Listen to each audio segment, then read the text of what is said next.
성경 말씀 보시게요. 마태복음 27장, 마태복음 27장 17절에서 26절까지 한 절씩 교독하시겠습니다. 마태복음 27장 사순절이고 그러니까 말씀을 통해서 성경과 관련된 그런 내용의 말씀을 같이 나누면서 은혜 나누고자 합니다. 17절부터 26절까지 17절 말씀 제가 먼저 읽겠습니다. 우리 한 절씩 나누실게요. 그들이 모였을 때에 빌라도가 물어 이르되 너희는 내가 누구를 너희에게 놓아주기를 원하느냐? 바라바냐? 그리스도라 하는 예수냐 하니 이는 그가 그들의 시기로 예수를 넘기는 줄 아니라. 총독이 재판석에 앉았을 때에 그야 내가 사람을 보내어 이르되 저 옳은 사람에게 아무 상관도 하지 마옵소서. 오늘 꿈에 내가 그 사람으로 인하여 애를 많이 태웠나이다 하더라. 대제사장들과 장로들이 우리를 권하여 바라바라 하고 예수를 죽이자 하게 하였더니 총독이 대답하여 이르되 둘 중은 누구를 너희에게 놓아주기를 원하느냐? 이르되 바라바로소이다. 빌라도가 이르되 그러면 그리스도라는 예수를 너희가 어떻게 하냐? 그들이 다 이르되 십자가에 못 박혀야 하겠나이다. 빌라도가 이르되 어찌니냐? 무슨 악한 일을 하였느냐? 그들이 더욱 소리질러 이르되 십자가에 못 박혀야 하겠나이다 하는지라. 빌라도가 아무 수도 없이 도리어 민날이라는 것을 보고 불을 가져다가 그의 앞에서 숨을 쉬시며 이르되 이 사람이 대하여 나는 위하니 너희가 당하라. 백성이 다 대답하여 이르되 그 피를 우리와 우리 자손에게 돌릴지어다 하늘. 이에 바라바는 그들에게 놓아주고 예수는 채찍질하고 십자가에 못 박히게 넘겨주니라. 잠깐 기도 올리고 말씀 전해드리겠습니다. 거룩하신 아버지 하나님 은혜를 감사합니다. 오늘도 거룩한 교회에서 포도나무 선교협의회 여러분들이 모여서 함께 예배드리게 하여 주심을 감사합니다. 아버지 하나님 모이게 하시는 선교적 사명이 시대적으로 굉장히 중요한 하나님의 요청인 것을 믿습니다. 그러한 음성을 저희들에게 들려주심을 믿습니다. 아버지 하나님 이 선교적 사명을 감당할 수 있도록 우리 포도나무 선교회를 부흥케 하시고 용서케 하시고 나아가서 일할 수 있는 그러한 비전들을 가지고 나아가게 도와주옵소서. 오늘 말씀을 통하여 하나님의 힘과 능력과 지혜를 공급받는 귀한 시간 되어서 이 마지막 시대의 사명 잘 감당할 수 있는 포도나무 선교 협의회가 되게 하여 주시고 포도나무가 되게 하여 주셔서 죽어가는 생명들, 시들어가는 생명들 다시 소생시킬 수 있는 역사가 일어나게 하옵소서.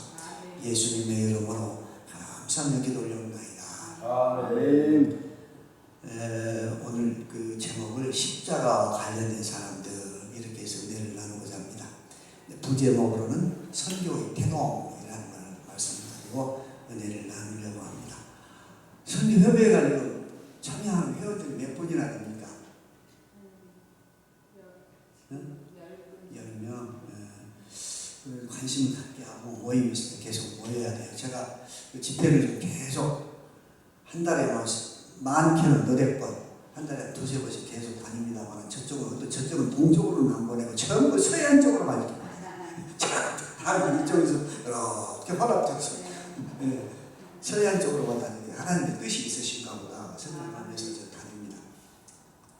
가는 분마다 그렇게 많이 모이질 않고 하나님께서 우리에게 주신 은혜가 너무 많아서 은혜에 취해서 참된 영혼들이 많다, 참된 교회들이 많다면서 굉장히 어떻게 하면 이 영혼들의 교회마다 다시 불을 지필 것인가 하게 제가 생각하는 또 기도하는 제목 중에 하나입니다. 다시 지펴야 돼. 다시 한국교회를 살려야 되겠다. 아멘. 하나님께서는 훨씬 우리보다 먼저 앞서가면서 역사를 이끌어 가고 계시잖아요. 성령이 충만하게 되면 역사의 주인이신 하나님께서 역사를 이끌고 가는 그 손길을 볼 수 있습니다. 여기는 거. 아멘. 오늘 봐보세요. 어느 날 갑자기 대한민국이라는 나라가 반말년 역사에 이렇게 융성한 문화가 융성했던 적이 없었어요. 허리로 잘린 이 상태에서 고려시대의 병나무에서 예술가 가게 병나무에서 무역을 하는 경우가 있어서 코리아라고 하는 말이 세계에 전해지게 됐습니다만 아라비아 상인들과 배워버리죠. 반말년 역사에서 이렇게 우리가 잘 산 적이 없어. 하나님께서 주신 은혜가 너무 많아요. 은혜에 취해서 교회 나오지 않고 말이야. 기도하지 않고 설교하지 않고 이런 시대가 되어버렸잖아요. 누구 탓할 게 아니고 저희들의 책임입니다. 공동 책임의식을 가져요. 다니엘이 포로로 끌려가서 하루에 3번씩 예루살렘을 향해서 기도하고 민족이 유대인들이 잘못한 그 죄에 대한 잘못에 대한 책임을 본인은 무한량의 책임을 있어요. 나도 똑같은 책임이 있습니다. 아버지 이 백성들을 구하여 주십시오. 기도하시잖아요. 그러니까 하나님께서 고레스라는 왕을 통해서 다시 돌려보내고 만들잖아요. 굉장히 중요한 역사적 책임을 지금 가지고 우리가 살고 있습니다. 그 역사 의식을 가져야 돼. 성령이 충만하면 하나님께서 무엇을 요구하는가? 이 현재로 우리가 살고 있는 이 역사 속에 우리에게 요구하는 것이 무엇인가 보입니다. 그냥 불때리 같은 것이 올라왔어요. 견딜 수가 없죠. 저는 늦게 신앙을 했습니다. 특히 하나님 그냥 사실 저는 말씀이 자꾸 뭐 다른 데로 나갑니다만 죄송합니다. 성령님이 말씀하시게 한 것입니다. 저는 원래 순천 중학교의 출신입니다. 일제시대 때 이기풍 목사님이 저희 교회 담임 목사님이 계실 때 총회장을 하셨고 일제시대 때 1943년에 원탁사건이라는 사건이 우리 교회에 있었어요. 뭐냐면 목사님들 6분하고 장로님 1분하고 7분이 모여서 신사참배 반대 또 대한 독립 이것을 두 가지 놓고 기도했던 사건이 원탁사건이라는 게 있었는데 인요한 씨 있죠. 여자대학교 외국병원장 인요한 씨 할아버지가 저희 교회를 개척하셔서 선교사님들이 오셔가지고 개척했는데 그 선교사님들 집에서 매주 금요일날 모여가지고 기도를 나눴어요. 신사참배 반대, 대한독립. 이것이 발각이 돼가지고 1943년에 체포가 됩니다. 7분이 다 체포돼요. 그 중에 한 분이 손양원 목사님이에요. 손양원 목사님인데 손양원 목사님이 자석에 있고 얼마나 고문의 시대입니다. 아버지 이대로 가면 나도 순교할 자신이 없습니다. 이기풍 목사님도 그 여수 무한계 교회에 계시면서 여수 경찰서에서 고문을 당해가지고 74세인가 80이 못해서 소천하셨어요. 우왕리 교회에서 소천한테 장례식을 하는데 발례식을 하는데 성도들 하늘 가는 밝은 길이 내 앞에 있으니 성도들이 그 이기풍 목사 그때 원탁 사건이라고 했을 때 큰 소리를 아버지 이대로 가면 나도 순교할 자신이 없습니다. 그렇게 천사들 해방이 돼서 다시 추록이 돼가지고 이제 6.25 전에 6.25 때 순교를 다 했습니다만 이미 손양원 목사님은 그 원탁 사건으로 해서 체포가 돼가지고 들어가면서 거기서 순교 각오를 하셨던 것 같아요. 거기는 이제 조상원 목사님 이런 분들이 많이 있습니다. 다음에 기회가 있으면 또 말씀드리기로 하고요. 아주 유명하신 그 목사님들이 다 참석을 했어요. 거기가 다 6.25 전후로 해서 순교를 당했던 그런 분들입니다. 정말 하나님께서 지금 우리에게 얼마나 성도가 중요하고 한국교회 성도들을 영적으로 깨워야 할 중요한 시기에 있다고 하는 것을 깨달아야 돼요. 목사님들 깨달아야 돼요. 사실 봐보십시오. 지금 중동 전쟁도 있고 우크라이나 전쟁도 있고 그러죠. 여기 이러한 전쟁들이 있으면서 계속 하나님께서 한국이라고 하는 나라를 원래 세우시잖아요. 원래 세워. 그런데 이미 이러한 것들은 목회자들이 아니라도 미래학자들이 앞으로 한국이 2030년대, 40년대, 50년대 가면 어떠한 역할을 할 나라가 될 것인가는 이미 예측이 다 됐어요. 조지 프리드만이나 다니엘 웰트만이나 엘빈 토플러 같은 미래학자들의 얘기를 종합해보면 2050년대가 되면 한국은 미국과 함께 세계를 이끌어가는 두 개의 중심 국가가 될 것이다. 이렇게 예언을 하고 있어요. 그것이 현실로 우리 앞에 보여지고 진행이 되고 있어.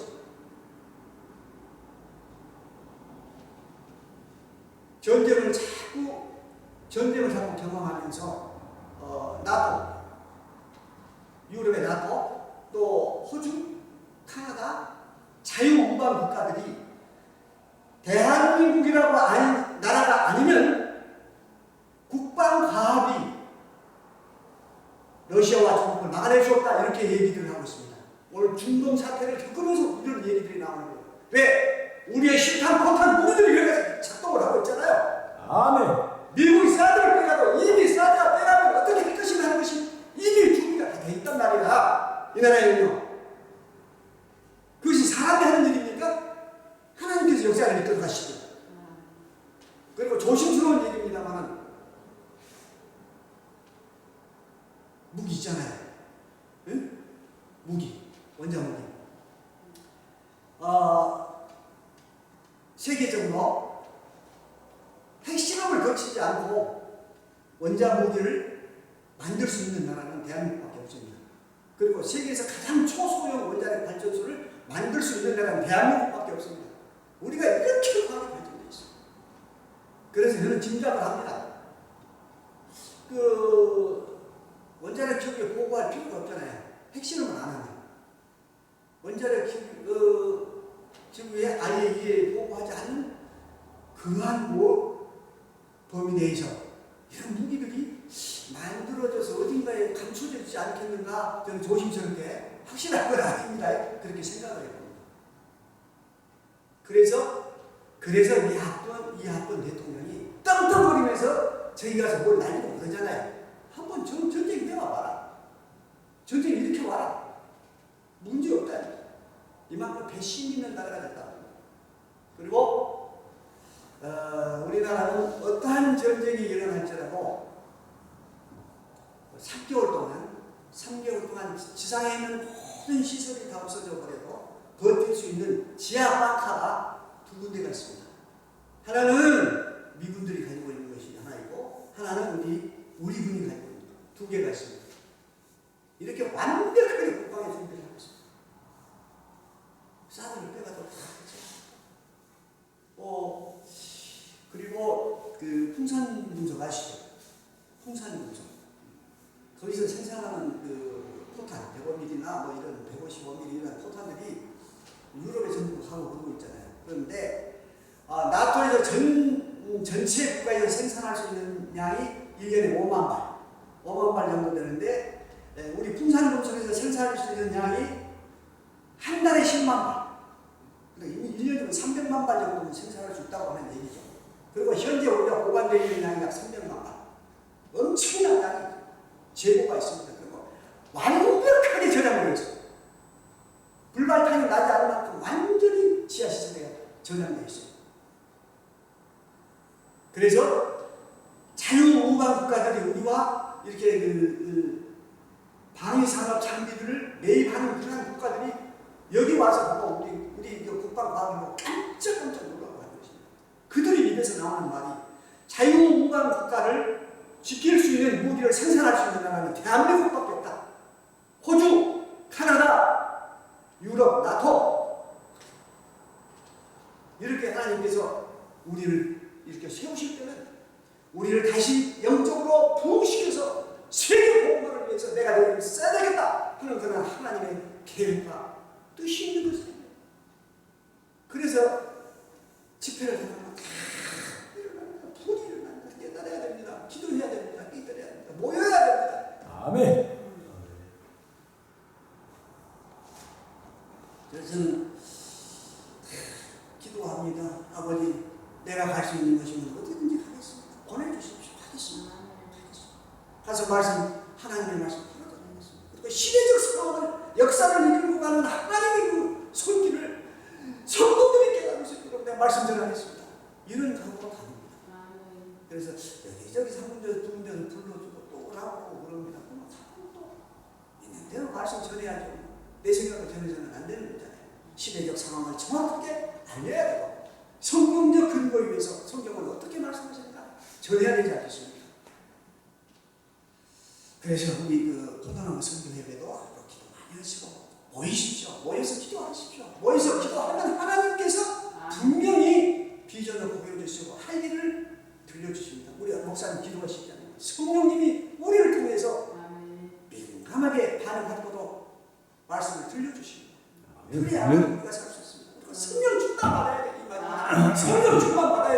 또 성경을 정확하게 알아야 돼요. 아멘. 잘못이 성령 충만만 가는 거다 보면 잘못 알아면 샤워니 길을 빠르기 쉬우니까 안 되고 성경을 많이 또 알아야 돼. 또 성경을 너무 성령 충만도 없이 보게 되면 잘못하면 착각이 되버리잖아요. 그거 없어요.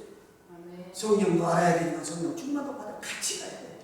균형 있게 같이 가야 돼. 그러면 하나님께서 역사하시 쓰십니다. 서론이 너무 길어서 죄송합니다. 죄송합니다.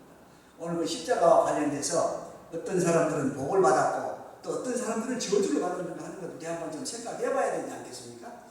그 선교 협회니까 우리가 보편적으로 이방 선교를 사도 바울이 맨 먼저 시작을 했다 이렇게들 얘기를 하는데 우리가 성경상으로 그렇고 자세히 성경 말씀을 들여다보면 오늘 더 나와 있어요.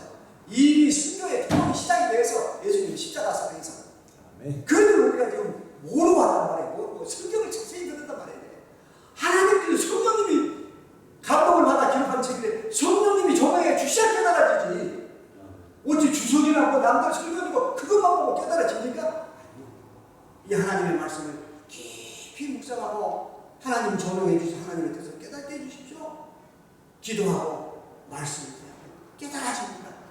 그래서 제가 오늘 이 말씀을 성경과 관련해서 오늘 유대인들에 대한 문제 25절 말씀을 보는데 한번 같이 합독해서 읽어봅시다. 25절 다시 백성이 다 대답하여 이르되 그 피를 우리와 우리 자손에게 돌릴지어다. 빌라도 법정에서 빌라도가 한만하면 예수님을 석방하려고 노력을 하니까 안돼 죽여야 돼. 말하면 정치적인 폭동이 일어나면 그 총독은 해임이 되거든요. 정치적인 문제가 일어나면 해임이 되니까 이 빌라도가 이제 그들과 빅딜을 하는 거예요. 요즘 말로 하면 빅딜을 하는 거예요. 내가 넘겨주기를 하되 나는 죄가 없다고 손을 씻는 것이다. 그러나 유대인들이 빌라도가 물러서려고 그러니까 그 피를 우리와 우리 자손들에게 돌리라 얘기하잖아요. 말 크게 얘기하잖아요. 민수기 14장 28절 말씀에 너희 말이 내 귀에 들린 대로 너희가 너희에게 해야 우리 아버지 이렇게 말씀하시잖아요. 그래서 그들은 그 당시에 그 대제사장이 가야바 또 뒤에서 배우 조종하는 사람은 그의 장인이었던 안나스. 안나스는 대제사장이냐 제사장은 제사장 직책은 세습이었잖아요. 아들에게 주어야 되는데 아들이 똑똑하지 못했던가 봐. 사이였던 거죠. 가야바. 그래가지고 가야바를 중심으로 해서 유대인들이 이렇게 예수님으로 잡으려 하는 거예요. 그 피를 우리가 자손들에게 돌릴 줄 알았습니다. 유대인들은 사실 바벨론 포로로 간 이후 약 2500년 동안 나라 없는 세월을 겪고 살았습니다. 2500년 동안. 그리고 고레스의 칙령에 의해서 돌아왔을 때도 1차, 2차, 3차에 돌아왔을 때도 약 3분의 1밖에 돌아오지 않고 나머지는 전부 세상에 흩어져 버렸어요. 소위 디아스포라 유대인이 거기서 발전한 것입니다. 중요한 디아스포라 중에는 요즘 지금 중동 전쟁이 일어나고 있는 이란에 있는 카스피하고 흑이하고 있죠. 흑이하고 그 사이에 산맥이 높은 산맥이 하나 있어요. 이게 카프카스 산맥이라고 하는 산맥이 있는데 해발 약 6,000m 정도 되는 그 산맥입니다. 그 뒤로 중국에서부터 로마까지 가는 비단길이 있었어요. 비단길이 있었는데 유대인들이 그 산맥을 넘어가지고 거기 가서 손재주가 좋아요. 그래서 금은 세공을 가지고 불을 축적을 합니다. 그래서 불을 축적을 해가지고 오늘날 지금 우크라이나 있죠. 거기는 러시아 땅에 있을 때 제정 러시아 때니까 우크라이나에 가서 정착을 해 있다가 우크라이나에서 또 폴란드, 북유럽 쪽으로 가서 정착을 했어요. 그 사람들이 2차 대전 때 약 70, 80%가 히틀러에 의해서 희생이라고 합니다. 약 600만 중에서 약 70, 80%가 북유럽에 거주했던 그러한 유대인들입니다. 이 사람들이 거기에서 그만큼 이들이 말한 그 피값을 받잖아요. 600만 정도 확산당했고 그 다음에 요즘 지금 전쟁하고 있는 우크라이나 땅이죠. 우크라이나 전쟁이 무혈한 게 아닙니다. 약 180만 내지 200만 정도가 러시아 땅에서 학살을 당했어요. 그 다음에 제정 러시아가 무너진 다음에 그 다음에 소련, 구소련 그러니까 공산주의가 됐으니까 유대인들이 엄청 미워했잖아요. 그래서 거기서 약 180만 내지 200만 정도가 학살을 당합니다. 그러니까 2차 대전 때 약 800만 정도가 유대인들이 학살을 당한 거예요. 이 말씀 그대로 우리와 자손들에게 돌리십시오. 그대로 돌리십시오. 얼마나 끔찍한 일입니까? 그렇게 해서 이렇게 저주스러운 말들을 함부로 해서는 안 돼요. 예수님의 십자가 관련돼서 예수님의 십자가에 못 박혀들어갔던 유대인들은 이만큼 민족적 저주를 받았습니다. 그리고 지금도 유대인들은 마찬가지예요. 성경 사상이 그대로 있어가지고 자기들만이 하나님의 자유와 자기들만이 구원받는다고 하는 유대인적 사상을 그대로 지금도 가지고 있어요. 그러나 하나님께서는 천지를 창조하면서 아담과 하와를 에덴 동산에서 내보내면서부터 인류 구원에 대한 계획을 가지시잖아요. 다시 보내야 되겠다. 하나님의 선민들만 구하는 게 아니고 모든 백성들을 다 보내야 되겠다는 하나님의 계획이 있잖아요. 그래서 하나님은 우리가 구원받을 수 없고 사랑을 받을 수 없는 그런 존재들이지만 사랑받을 수밖에 없는 존재들로 만들어 가시잖아요. 예수님의 십자가 사건을 통해서 사랑받을 수밖에 없는 존재들로 만들어 가시잖아요. 그래서 마르트는 그렇게 얘기합니다. 하나님의 사랑은 창조입니다. 사랑받을 수 없는 존재들을 사랑받을 수 있는 존재들로 만들어가기 때문에 하나님의 사랑은 창조적이다. 이렇게 얘기합니다. 유대인들 이렇게 핏값을 그대로 받았습니다. 그 다음에 빌라도와 그의 부인에 대해서 잠깐 좀 일반적으로 많이 설교를 안 하시는 그런 분들 때문이기 때문에 잠깐 말씀을 드리고 넘어가려고 합니다. 빌라도는 할 수만 있으면 예수님을 석방하려고 노력을 하려고 했습니다. 그러나 유대인들의 정치적 폭동에 의해서 폭동이 일어나고 그러니까 그것을 막아야 되기 때문에 어쩔 수 없었죠. 사실 유대인들의 산헤드린 공회는 71명으로 구성되어 있죠. 산헤드린 공회의장은 대제사장이었는데 산헤드린 공회에서는 사형 문제와 정치적인 문제 이 두 가지 문제만을 판결할 수 없었지 나머지 모든 문제는 입법, 사법, 행정권은 모두 독식했던 그런 아주 막강한 그런 기관입니다. 그런 기관인데 이제 빌라도에게 자기들은 사형한다고 했을 때 빌라도 계란은 자꾸 밀어붙이는 거예요. 안 하면 우리가 그냥 데모하겠어 이런 식으로 데모하겠어 머리를 들고 데모하겠어 이런 그러니까 빌라도가 압박을 그러나 빌라도는 19절에 자기 부인의 말을 듣고도 이 노력을 합니다. 총독이 재판석에 앉았을 때에 그의 아내가 사람을 보내어 이르되 저 온 사람에게 아무 상관도 하지 마옵소서 오늘 꿈에 내가 그 사람으로 인하여 애를 많이 피우나이다. 빌라도가 여기서는 그런 게 아니고 요한복음 19장에 보면 7분이나 석방하려고 노력을 합니다. 그래도 막혀 안 되는 거예요. 이렇게 빌라도 부인은 얘기를 하고 예수님을 석방을 간접적으로 변호를 하는 것이죠. 그러나 빌라도는 어쩔 수 없이 이제 법정에서 이제 사형 언도를 할 수밖에 없죠. 빌라도의 부인의 그 이름이 클라우디아 프로클라라고 합니다. 클라우디아 프로클라인데 이는 로마 티베리우스 황제의 딸입니다. 딸인데 그러니까 빌라도 총독이 로마 황제의 사위인데 총독으로 오게 되면 재임 기간이 3년이었어요. 3년이었는데 10년간 지금 계속하고 있는 게 빌라도인데 그러면서 이제 어려움을 당한 것입니다. 그래서 티베리우스 황제의 그 딸과 사위 그러한 그 막강한 그 로마에 대한 어떤 귀족적인 신분을 가지고 있었기 때문에 힘도 막강했지만 그러나 정치적인 문제가 야기되면 어쩔 수가 없었죠. 그래서 빌라도는 예수님을 이제 십자가에 못 박도록 내어 줄 수밖에 없는 그런 형편이었습니다. 우리가 사도신경에 보면 예수님 그죠? 본디오 빌라도에게 고난을 받으사 십자가에 못 박혀 죽으시고 이렇게 얘기죠. 근데 빌라도는 억울한 대목이 많아요. 사실 억울한 대목이 많습니다. 우리가 그 사도신경은 이렇게 돼 있는데 사실 사도신경에 보면 이방에 대한 기준에 대한 선포입니다. 하도 이단들이 많으니까 이렇게 따르지 않는 사람은 이단이라 하면서 딱 선을 그어놓은 것이 뭐냐고요? 사도신경이에요. 사도신경은 4번의 종교회의를 거쳐서 확정이 됐죠. 325년에 니케아 종교회의, 또 381년에 콘스탄티노플 종교회의, 431년에 에베소 종교회의, 또 451년에 칼케톤 종교회의 4번의 종교회의를 거쳐서 오늘날의 사도신경이 확정이 됐습니다. 이단을 규정하기 위해서, 이단의 선을 긋기 위해서 이렇게 마련된 것이 사도신경이고 본디오 빌라도에게 고난을 받으사. 사실 본디오 빌라도는 석방하려고 노력을 했잖아요. 그런데 왜 이렇게 넣었을까? 의문이 좀 생기지 않습니까? 대제사장과 유대인들에 의해서 십자가에 못 박혀 죽으시고 이렇게 기록돼야 맞습니다. 근데 왜 그렇게 기록되지 않았어요? 사도신경 만들면서 그랬다고 해요. 대제사장이나 유대인들은 하나님의 거룩한 이름과 관련된 직분이었기 때문에 그 말씀을 넣지 않았다고 합니다.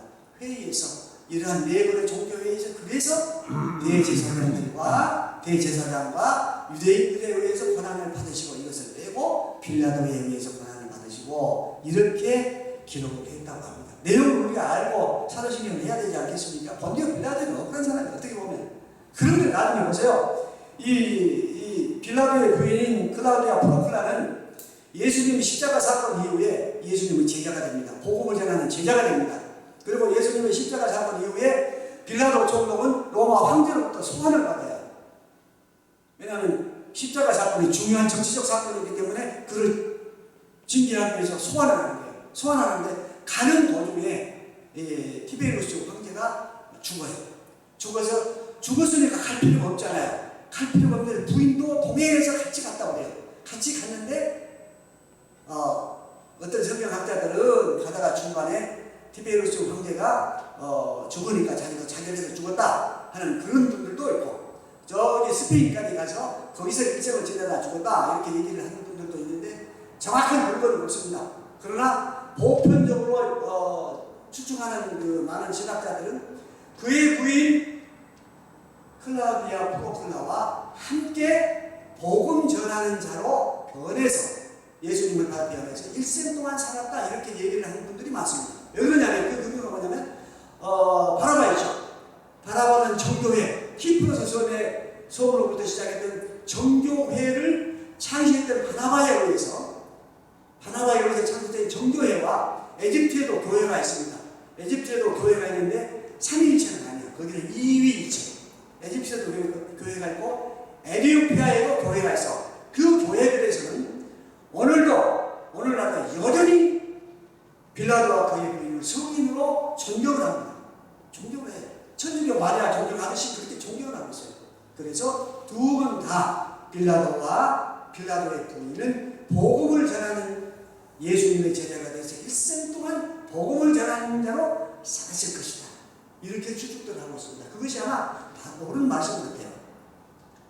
자기 부인을 그만두고 혼자 죽을 수도 없는 문제고, 정말로 황제의 딸이잖아요. 그 황제의 딸을 끝까지 책임져야 되잖아요. 그러한 문제도 가정적인 문제도 있었겠지만 복음적인 그러한 문제도 있어서 정말로 복음 전하는 도 살았을 것이다. 이렇게 추측들을 하고 있습니다. 그러니까 사도 바울이 사도행전 9장 3절에서 이제 대낮에 예수님을 만나고 변화되어서 하나님의 복음 전하는 자로 변화가 되어서 이방 선교를 중점적으로 1차, 2차, 3차, 4차에 걸쳐서 다니는 것 먼저 이미 이들에 의해서 복음 전도가 이방 선교가 시작이 됐다 이렇게 얘기를 할 수 있는 것입니다.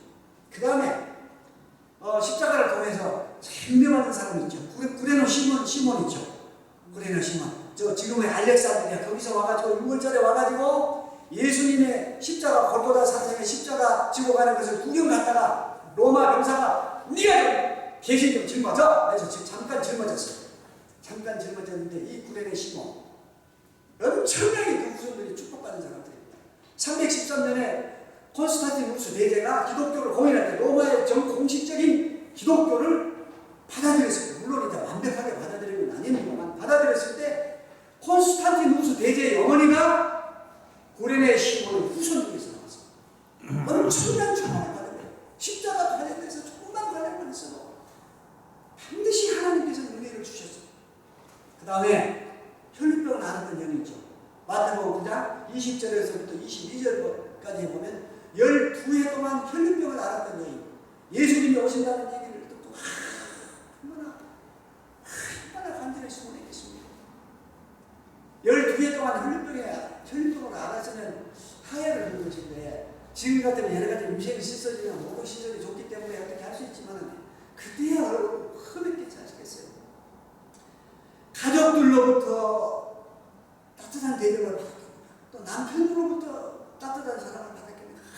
얼마나 가슴에 한이 맥힌 한 맺힌 그 여인이 예수님의 소식을 듣는 거예요.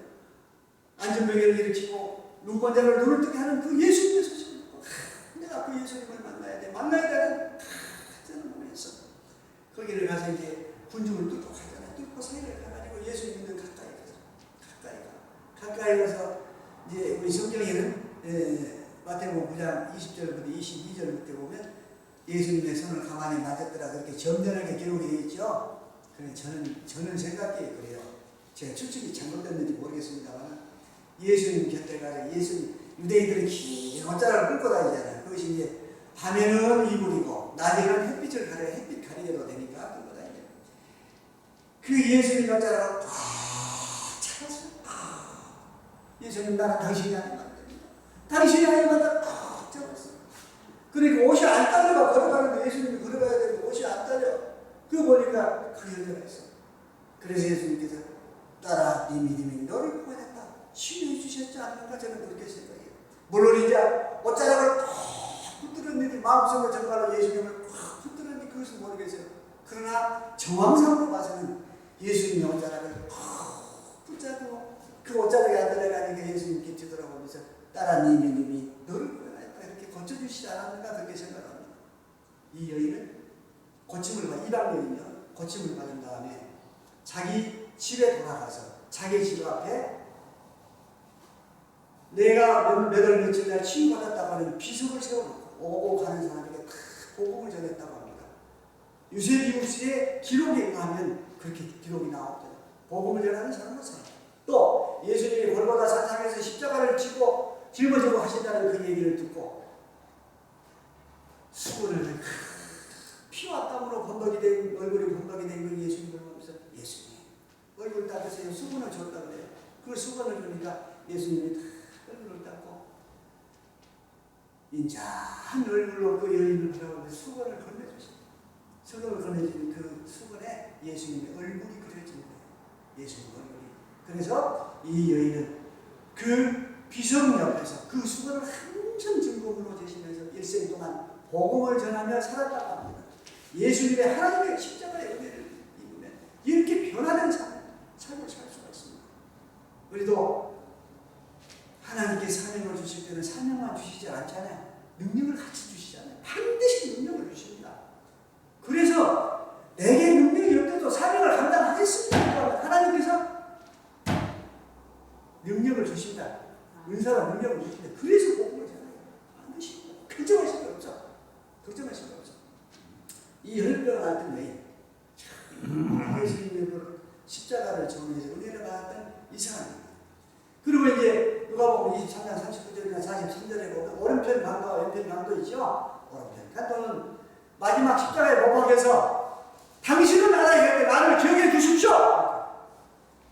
그런 마음으로 예수님께서 흘러가시잖아요. 그러나 왼편 강도는 표정이잖아요. 구원을 못 받잖아요. 똑같은 죄인이었지만 하나는 구원을 받고 하나는 구원받지 못하는 이런 결과가 발생합니다. 십자가 상에서. 그러니까 십자가를 인정을 하고 예수님을 구주로 영접하는 자들에게는 정말로 구원의 영원한 생명의 길이 열리게 됩니다. 그 다음에 또 우리가 좀 많이 있습니다만 생각해 볼 수 있는 사람이 백부장과 그의 병사들입니다. 예수님의 십자가 그 처형 현장에서 밑에 있었던 백부장, 군 책임자죠. 지휘 책임자. 그리고 그 다음에 그 곁에 있었던 병사들. 이 사람들에 대해서 조금 얘기를 해야 됩니다. 그 페트로니우스라고 하는데 그 백부장은 이름이 페트로니우스라고 하는데 이 페트로니우스는 예수님의 십자가 사건이 끝난 다음에 사직을 하고 예수님의 제자로 변신이 됩니다. 그래가지고 복음을 일생 동안 복음을 전하는 자로 살아가게 됩니다. 그러니까 선교의 태동이 이미 여기 십자가 상에서부터 시작이 된 거예요. 바울로부터 시작이 된 거 아니에요. 우리가 바울로부터 선교의 태동이 됐다 이렇게 얘기들을 하는데 아니에요. 정확하게 성경 말씀은 이미 십자가 선상에서 선교의 태동이 시작이 된 거란 말이에요. 이 페트로니우스 일생 동안 복음을 전하는 자로 살았습니다. 그리고 여기 있던 병사들 참 큰 일을 합니다. 영국의 기독교가 전해진 것이 주 52년, AD 52년에 전해졌는데 이름 없는 로마 병사 그때까지만 해도 로마가 전체를 지배하고 그런 시절이니까 이름 없는 로마 병사들에 의해서 영국의 기독교가 전해졌습니다. 그러니까 AD 52년, 주 52년에 복음이 전해졌다고 합니다. 로마의 군대 이동은 지휘관이 움직이면 같이 사병들이 같이 움직입니다. 그런 인사체제였습니다. 그런데 거기 가서 복음을 전했다 하는 그런 얘기입니다. 그렇기 때문에 예수님의 그 십자가 아래 있었던 책임자들 쿠프로니우스도 얘기하잖아요. 십자가상에서 예수님께서 운명하시니까 이는 참으로 하나님의 아들이었도다 하는 그 고백에 의해서 이들의 복음을 전하는 것이 얼마나 큰 축복입니까? 하늘에 가면 성금이 다르잖아요. 성금이 달라. 이러한 평성도에 있는 것보다 성금이 달라. 병사들, 이름 없는 병사들이 영국에 가서 거기 가서 예수님의 십자가 사건을 얘기하면서 복음을 전하지 않겠어요? 그래서 영국의 복음이 전해진 것입니다. 그 다음에 이제 좀 성경 한 가지 더 생각해 볼 수 있는 것이 예수님의 십자가 사건이 일어나면서 예수님이 바로 운명하시자 3일 후에 예수님이 부활하시기 전에 무덤에서 일어난 자들 있죠. 27장 52절부터 53절까지 보면 이제 무덤에서 일어난 자들이 있는데 이들이 누구냐 하는 것에 대해서 많은 부분들이 있습니다. 그러나 보편적으로 이전 옛날 시대의 족장들 또는 선지자들 또는 순교자들이었을 것이다. 헬머라고 하는 그 신학자는 이렇게 추정을 하고 있습니다. 옛날 족장들이나 선지자들이나 순교자였을 것이다. 그러나 정확한 기록은 없습니다. 다만 그렇게 추측할 뿐입니다. 그리고 이들의 그 몸의 형태와 생존 기간도 알 수가 없습니다. 다만 분명한 것은 3일 후에 예수님께서 부활하실 것과 장차 모든 성도들이 부활할 것을 예표하고 있다고 하는 그러한 것 외에는 그들이 정확하게 누구였고 그들의 몸의 형태가 어떠한 것이었는가는 알 수 없습니다. 그러나 다만 3일 후에 예수님이 부활하실 것이라고 하는 것과 우리 성도들이 나중에 예수님이 오실 때 다시 부활할 것이라고 하는 것을 예표하는 그러한 의미가 있다 하는 그런 정도밖에는 생각할 수 없다고 하는 것입니다. 보면 십자가와 관련해서 그 피를 우리에게 돌려주십시오 하는 유대인들은 2500년 전에 그대로 그들 자손에 800만이나 되는 사람이 이렇게 처형이 됐으면 이렇게 죽어갔으면 얼마나 많은 피값입니까? 그대로 일어납니다. 그러나 예수님과 관련해서 본의 아니게 십자가를 잡으셨던 구레네 시몬이나 또 예수님의 십자가에 매겼던 백부장이나 그의 병사를 고백하는 말, 이는 참으로 하나님의 아들이었소이다 하는 그런 말들을 고백. 또 혈류병을 앓았던 여인들, 이런 모든 사람들은 은혜로운 십자가를 통해서 은혜를 받았던 그런 사람이었다는 것입니다. 우리 한국에도 보면 개신교가 전했을 때 첫 번째 순교자가 누굽니까? 천주교에서는 황사형 백산 사건이나 이런 것들 때문에 진즉 순교자가 있었고, 우리 개신교에서는 이수정 선교사가 맨 처음 순교당했던 사람입니다. 우리 개신교 역사에서. 근데 이분은 누구냐면 원래 출신이 전라남도 곡성군 옥과현 사람이었어요. 조선 말년에 과거 급제를 해가지고 홍문관 직지학이라고 하는 배설을 가지고 있었어요. 요즘 같으면 교육부 과장이나 계장 정도 되는 그런 배설입니다. 배설인데 거기에 있는데 그때 1882년에 이모군란이라고 하는 난이 일어났어요. 그 뭐냐면 조선이 이제 근대화 되려고 하니까 신식 군대를 새로 편제대에 만든 거예요. 그런데 신식 군대를 만드니까 부식 군대에 대한 차별대우가 있으니까 부식 군대가 굉장히 불만이 많았어요. 옛날에는 급여를 쌀로 줬잖아요. 쌀로 줬는데 급여가 6개월 동안 안 나와요. 안 나왔는데 6개월 후에 급여가 나오는데 절반 정도는 모래. 쌀이가 모래가 절반 정도는 섞였어. 전부 빼돌리고 뒤로 그냥 빼돌리고, 그러고 병사들에게 그렇게 모래가 섞인 그런 그 쌀을 급여로 준대요. 그러니까 병사들이 난을 일으킵니다. 참막하고 난을. 선해청 관리가 민경호, 민비의 집안에는 동생이 오빠가 된 사람이니까 민경호, 그를 죽이고 민비까지 죽여야 된다. 민비 궁을 쫓아가는데 이 이수정 선배가 신속히 민비 궁에 가가지고 민비를 참 표복을 해가지고 마레이시아 옛날에 보쌈 있잖아요. 그런 것이 말에다가 먹어가지고 집에 짊어지고 민민 고향이 충주잖아요. 충주가 피신을 시켜요.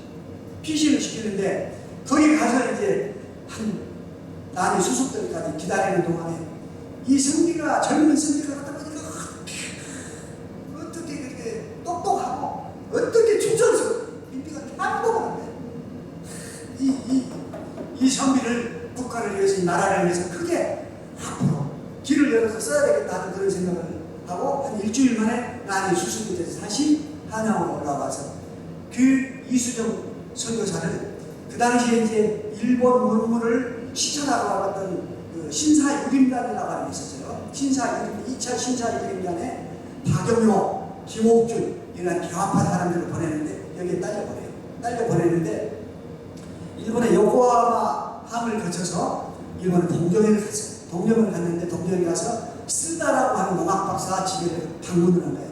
방문을 했는데 농학 박사 집을 방문해서 현관에 보니까 그 마태복음 5장에 나오는 팔목 있죠. 팔목이 한문으로 그대로 써져서 액자에 있는 거예요. 그러니까 이 똑똑한 선비 이순영 선교사가 이렇게 저것이 무엇입니까? 물으니까 이 쓰다 농학 박사가 그 당시에 일본에서는 우찌무라 간조나 쓰다 농학 박사나 이런 사람들에 의해서 기독교가 운동이 일어나고 있던 그런 시절. 저것이 성경에 있는 말씀인데 예수라고 하는 분이 가르쳐 주신 그런 말씀이다. 그러니까 이 동양에는 이런 사상이 다 한복을 해요. 그러니까 바라고 한문으로 원문으로 된 성경을 그 얘기해줘요.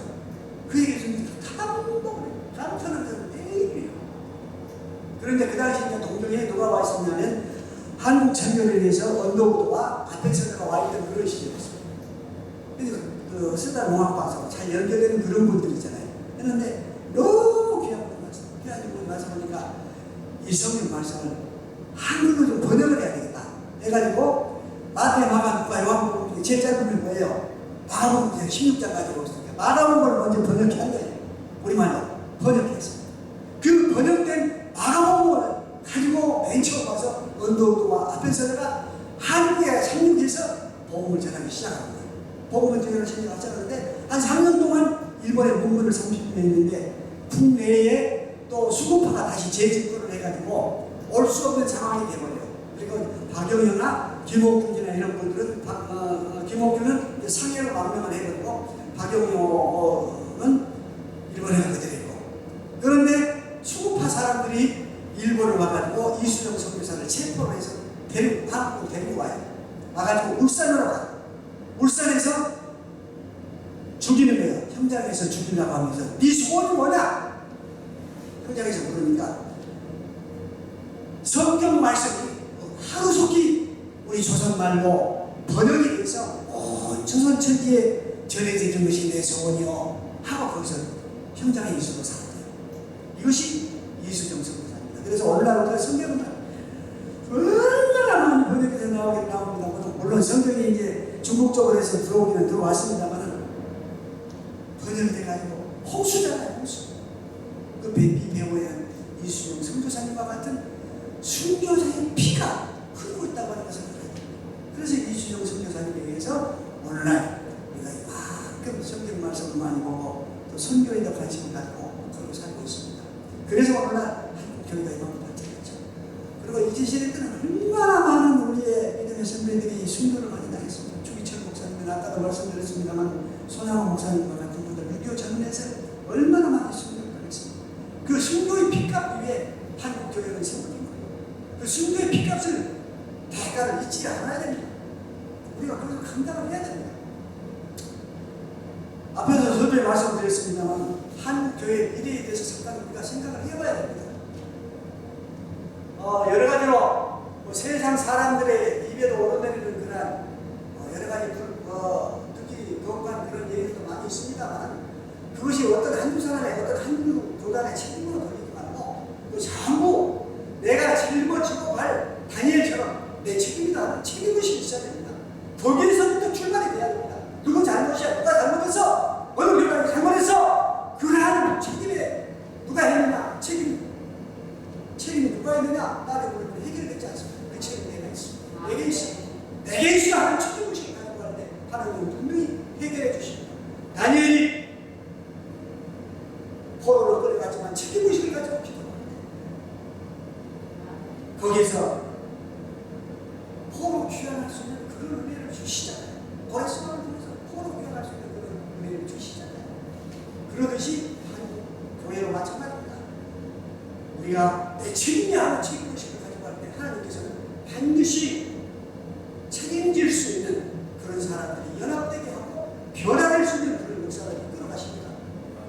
하나님은 한국 교회를 절대로 포기하지 않으셨습니다. 우리는 피값 위에 세우는 교회입니다. 하나님께서는 한국 교회를 반드시 고쳐 쓰셔서 다시 쓰십니다. 저도에서 말씀드린 것 같이 한국의 국격을, 한국의 중요성을 세계가 인식할 수 있도록 만들어 주시잖아요. 거기에는 보험적 책임이 같이 따라야 한다는 얘기예요.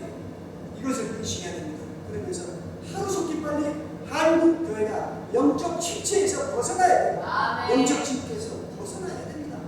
그렇게 되면 하나님은 계획하신 대로 이 나라를 쓰십니다.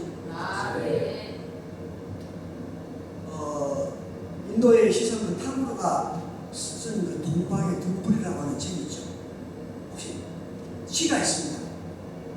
저희들이 고등학교 다닐 때 그때 이제 그 책에 들었는데 한국은 동방의 등불이다.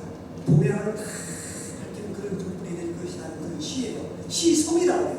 타고를 시성이라고 하는데 그것을 누가 인용을 했냐면 소련 공산당 혁명을 이렇게 레닌이 인용을 했어요. 그 당시에 이제 20세니까 소련 혁명이 일어나가지고 한국이라는 나라는 조사는 빛은 동방으로부터 이렇게 해가지고 일어날 것이다. 타고르 시성의 시를 그대로 인용을 해요. 그래가지고 사회 임시정부에 마차로 황금을 두 소리 사회 임시정부에 군자가 보내요. 그렇게까지 레닌이 지어요. 그래서 한국은 동방의 등불이라 다시 일어날 것이다 하는 얘기를 레닌이 인용을 합니다. 그래서 오늘날 우리나라의 공산당들이 그때부터 사실 일제시대부터 뿌리를 내고 있었습니다. 이때부터 시대 때부터 공산당들이 있었습니다. 그래가지고 전통에 나오고 뿌리가 있는 그런 어떤 것들이 있어요. 그런데 반드시 어느 날 하나님께서 한국의 국격을 높여주는 것 보면 우리가 그 국격만큼 감당해야 할 복음적 사명이 있다는 얘기예요. 물론 세계에서 선교사를 제일 많이 보내는 나라가 미국이죠. 약 4만 3천, 2000년대 4만 3천이라고 우리가 지금 공식적으로 집계된 인원이 약 2만 그리고 비공식적으로 자비령으로 간 선교사들이 약 7,000명 그래서 약 2만 7천 명 정도 됩니다.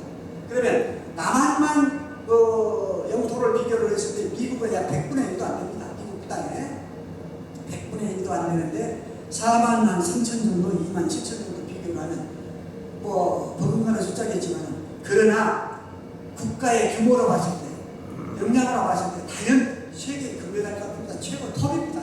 그만큼 성도의 영적이 강한 나라입니다. 우리 한국은. 그리고 우리 한국은 아주 영적 자산이 좋은 영적 자산이 많잖아요. 첫 번째로 올바른 복음과 신앙이 있잖아요. 하나님의 말씀을 그대로 문자 그대로 믿으려고 하잖아요. 보수 신앙을 그대로 지키고 있는 나라 한국밖에 없습니다. 전부 다 외국, 유럽, 어디 전부 자기 신앙이야. 특히 독일 같은 경우는 학문적으로 성경을 해석하거든요. 영감을 받고 기록된 하나님의 말씀, 영감을 통해서 기록된 하나님의 말씀, 세상 지위를 가지고 해석을 해요. 말도 안 되는 거죠. 차원이 다른 소리잖아요. 얼마나 무궁하시나. 물론 여러 가지 이제 불편스러운 얘기가 있긴 있어요. WCC 문제나 여러 가지 문제, 자유주의신학 문제가 있어가지고 불편하게 합니다. 그러나 우리가 이것들을 짊어지고 가는 우리의 진위에 우리가 해결해야 문제예요. WCC 문제나 이런 가입된 교단들의 목사님들도 절반 정도는 찾아가 안 하고 있습니다. 그것은 아셔야 돼요. 그들을 위해서 다시 공이 돼야 되잖아요. 자유주의신학 마찬가지예요. 외국에 가서 공부 좀 하고 왔다 그러면 저희 전부 자유주의신학이에요. 그들은 기도를 안 하기 때문에 영성이 없어. 수업에서 말씀드린 것과 같이 영성이 없어서 성경 말씀을 한국어로 해석을 철학이 되어버린단 말이에요. 일반 세상 학문이 되어버린단 말이에요. 그 성경 말씀은 그 학문이 아니잖아요. 영성과 지성을 반드시 경계해야 돼요. 기도하지 않는 사람들이 어떻게 영성을 받아? 기도하는 사람에게 하나님이 성령의 충만을 주시고 영적 문을 열어주시고 그러죠. 그렇기 때문에 우리 하나님은 그래도 순수한 몸을 순수한 신앙을 가지고 있다. 그런 장점이 있고 또 살아있는 역사 있잖아. 뜨겁잖아요. 뜨거워. 하다 보면 그냥 뜨거워. 역사가 있어야 돼. 다음에 살아있는 건 뭐예요? 새벽 예배 사다리 살아있잖아요. 세계적으로 기독교 국가적인 새벽 예배가 살아있는 나라씩 나오고 우리 선교사님들 동남아에 가서 새벽 예배 뭐 인도하고 계시니까 그것도 한국계 새벽 예배 있는 나라씩 나오고